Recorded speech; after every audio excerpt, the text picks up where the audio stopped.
Y en uso de la palabra entonces el diputado José Luis Espert. Gracias, señor presidente. Yo creo que esta noche vamos a tratar un proyecto que considero histórico para el futuro de la Argentina, para el futuro de nuestros hijos y nuestros nietos. Me da la sensación que podemos hacer historia como hicieron nuestros abuelos, en el sentido de hacer reformas profundas como por ejemplo declarar a la educación servicio estratégico esencial y darle absoluta prioridad dentro de los objetivos de la política pública para nuestros chicos. Estamos hablando de la escuela primaria y de la escuela secundaria. Me parece central que logremos sancionar a la educación primaria y secundaria argentina como un servicio estratégico esencial. Darle esa prioridad, darle esa impronta, como muchos de nuestros antepasados los hicieron con muchas de las reformas que se han hecho en Argentina. Hoy me interesa enfocarme particularmente en tres conceptos fundamentales que nos provee este proyecto de ley que vamos a discutir. En primer lugar, establece una política de Estado coherente con el espíritu de nuestra Constitución liberal, la Constitución de 1853, la Constitución de ese prócer que fue Juan Bautista Alberdi. En segundo lugar, defiende y prioriza el derecho de los chicos a estudiar. En tercer lugar, imprime un carácter de prioridad a través del concepto de esencialidad de la educación para igualar oportunidades vitales para el desarrollo de nuestro país. Quienes voten en contra de este proyecto de ley claramente están en contra del proyecto de progreso de la Argentina. Están en contra de un proyecto de igualar las oportunidades. Están en contra de un verdadero proyecto de inclusión social. Porque si hay algo que es común a casi todas las extracciones ideológicas en este Congreso, que están representadas en esta Cámara, es que la educación es esencial y es estratégico que la educación sea esencial para el progreso de cualquier nación. No dudo que los peronistas están de acuerdo, tampoco dudo que los radicales están de acuerdo, tampoco dudo que el PRO está de acuerdo, tampoco dudo que los desarrollistas y los progresistas están de acuerdo. Solamente me queda alguna duda, por las expresiones que he escuchado, si el kirchnerismo y su furgón de cola, el trotskismo, también están de acuerdo. Espero y deseo que estén de acuerdo con este proyecto, porque este proyecto es declarar a la educación como un servicio estratégico y esencial. Y ahora voy a dedicar los minutos que me restan a conceptualizar qué es lo que significa que la educación primaria y secundaria, la educación básica en Argentina, sea un servicio educativo que sea estratégico y esencial.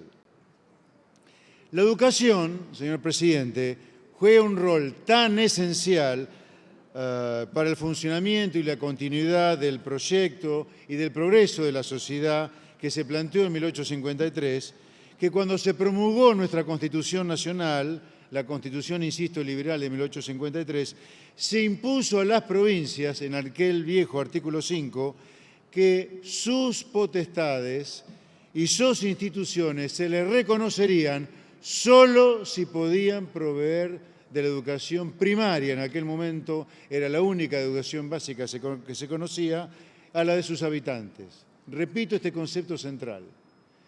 Nuestra primera Constitución, la Constitución de 1853, la sabia Constitución de aquel prócer que fue Juan Bautista Alberdi, solo le proveía la posibilidad de tener sus instituciones y sus potestades a las provincias si las provincias podían proveer de educación básica a sus ciudadanos.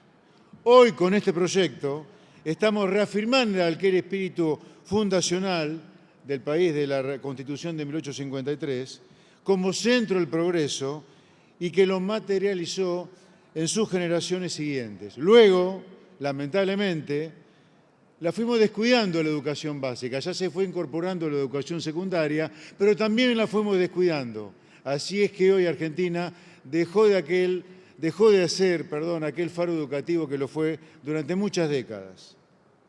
Seguramente algún trasnochado va a querer hablar acá, y de hecho lo he escuchado hablar, acerca de las huelgas y los derechos sindicales de los trabajadores de la educación, como oponerse a este proyecto. Y yo le respondo, no nos olvidemos que, por ejemplo, las huelgas docentes en la provincia de Buenos Aires se llevaron un año lectivo entero en poco más de una década.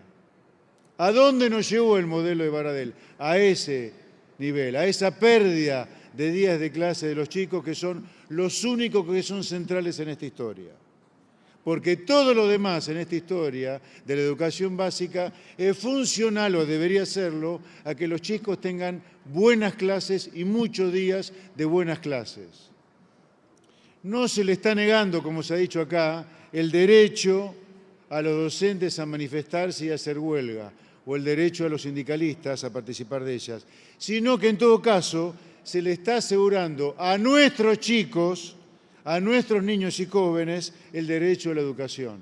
Repito y lo digo de otra manera, no se está limitando a los trabajadores de la educación a que se expresen a través de huelgas docentes.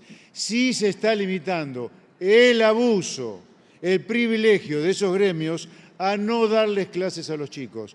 Por eso este proyecto pone en el trono a los chicos, a los verdaderos centros de la educación básica, primaria y secundaria.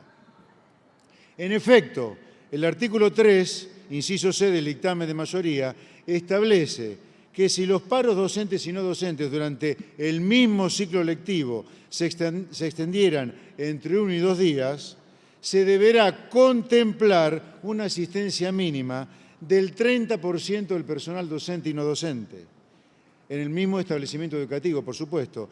Y si la huelga o paro se extiende por 3 días o más, esa asistencia mínima, de la cual hablaba antes, debe extenderse al 50%. Además, en cualquier caso, se deberá cumplir con la cantidad mínima de días de clase que establezca de manera genérica el Consejo Federal de Educación y posteriormente las provincias, que van a determinar exactamente la cantidad de días de clase que van a tener.